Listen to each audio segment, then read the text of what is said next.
And then I get introduced to the big band, and it was cool. It was cool helping put that together from the ground up, from the auditions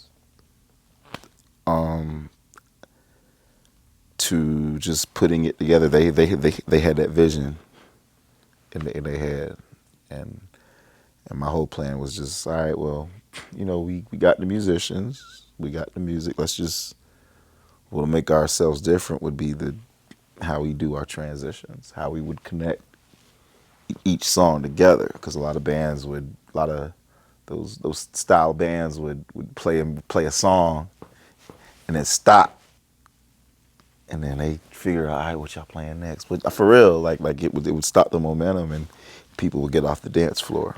So with this band, our whole goal was to just keep people on a ride for 3 hours. Starting them easy, taking them there, taking them down, and then just taking them through the atmosphere. And I'm doing this band along with teaching at KIP. That was my last teaching job. At this point, this is probably like the most money I've made, period. Like just between teaching and like the band. So I was at like a real secure place. So secure that I got a very important phone call, and I declined. It was a call to go. It was a call to go up to Minneapolis to start rehearsals for Prince, New Power Generation, and all that, like the Prince. We sent our audition tape earlier. Adrian, the guys who were, in the band, they're my homies. I declined. I was at a place, I had benefits. It's like I worked so hard to get to where I was. You feel me? And I'm talking to different people, and I've seen people who play for big groups, who play for these artists, and then they get off that tour, and then they hit me up for gigs, or they hit different people up, and I couldn't be that. So I declined.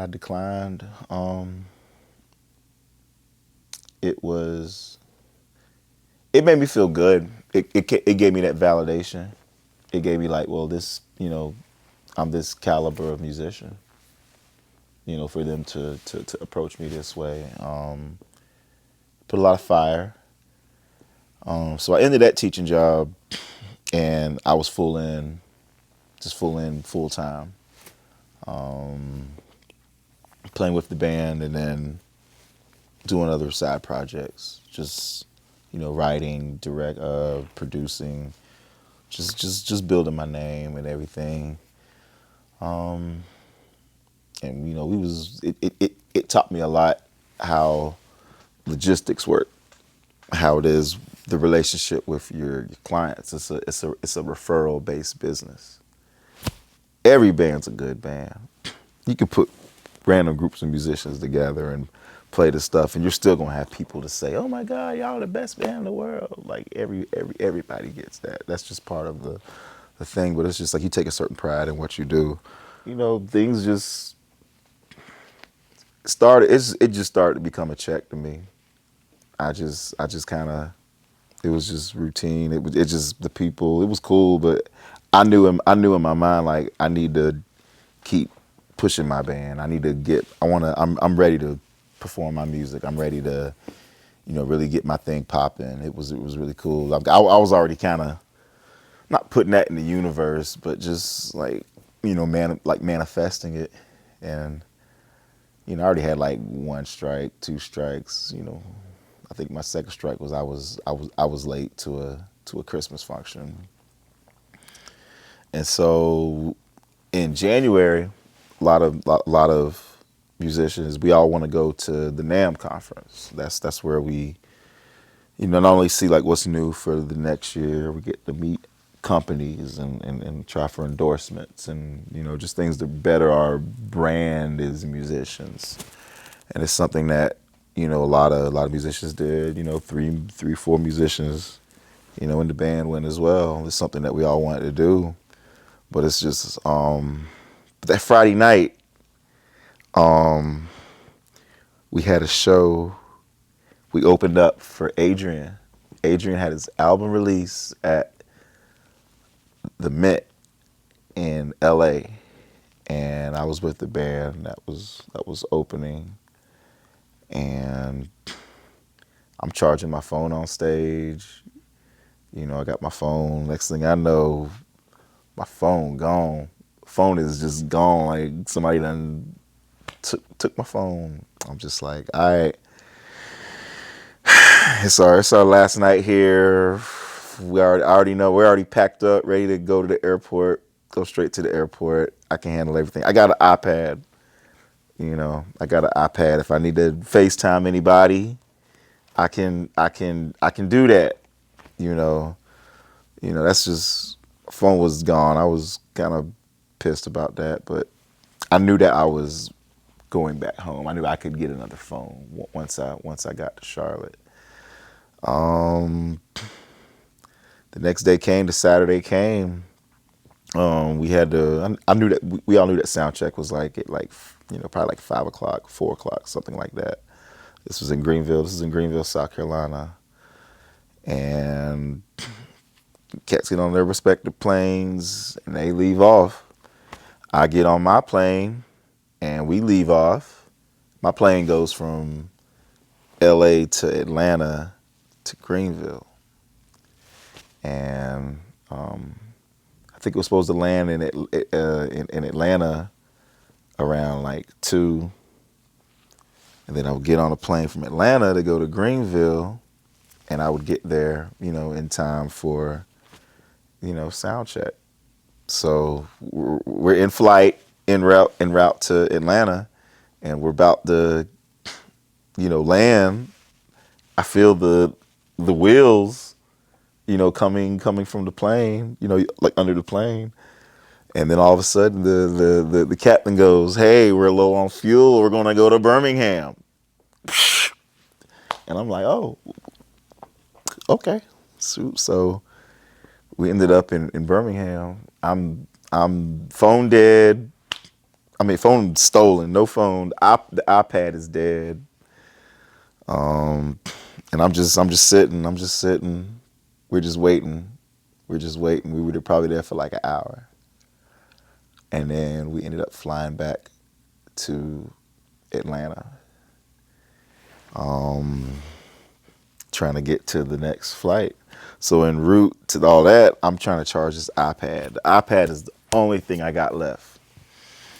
And as soon as like the Apple pops up, I'm just like, cool. Let me charge it up. Let me just charge it up for a little bit. So I wait, and real talk, that thing's at 2%.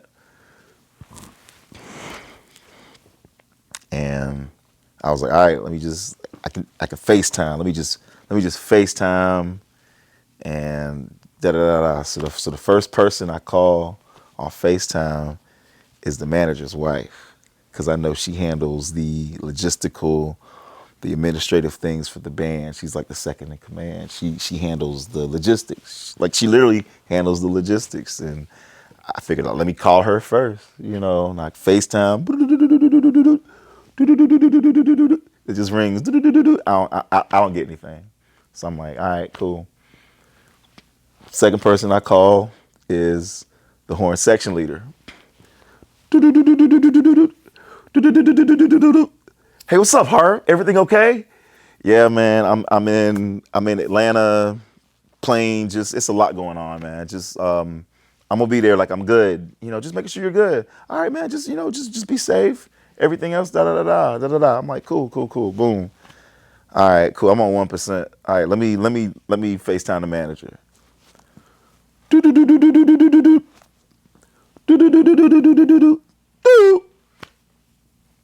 And I'm just like, all right, well, he can't be reached right now.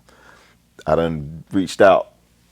That was my attempt to reach out, just let them know. So I get to my gate. Why am I on standby?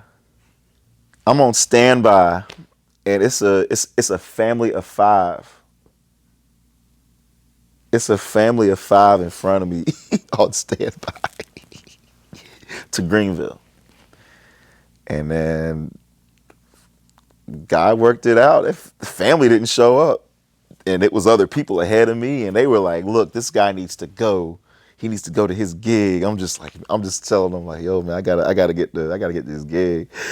They're like, he needs to. It was like out of a movie for real. Like people just let me go. They were risking themselves being late in order for me to get on this plane.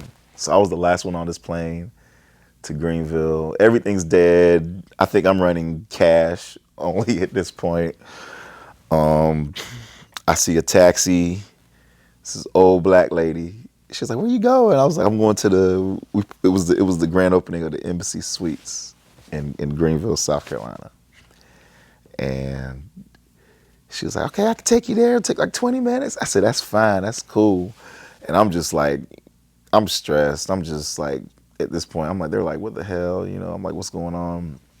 This lady is praying with me the whole entire time. I mean, she is praying with me. She say, "Look, whatever happens is gonna happen. You gonna go there and you gonna smash that show. You gonna do your thing. You gonna the Lord is covering you." Da da da da. It just put the fire back. Like, yeah, I gotta give my all. Like, you know what I'm saying. So, I get to the gig. Got my horn case. I'm going upstairs. It's a beautiful hotel. And then I immediately see like the lead singer and like the singers, and they're like, "Hey man, like good to see you. Good to see you." Da da da da. I'm like, "Good to see y'all too." Whatever. Like how far into the show are they? They're like, "Oh, they just did the trio set."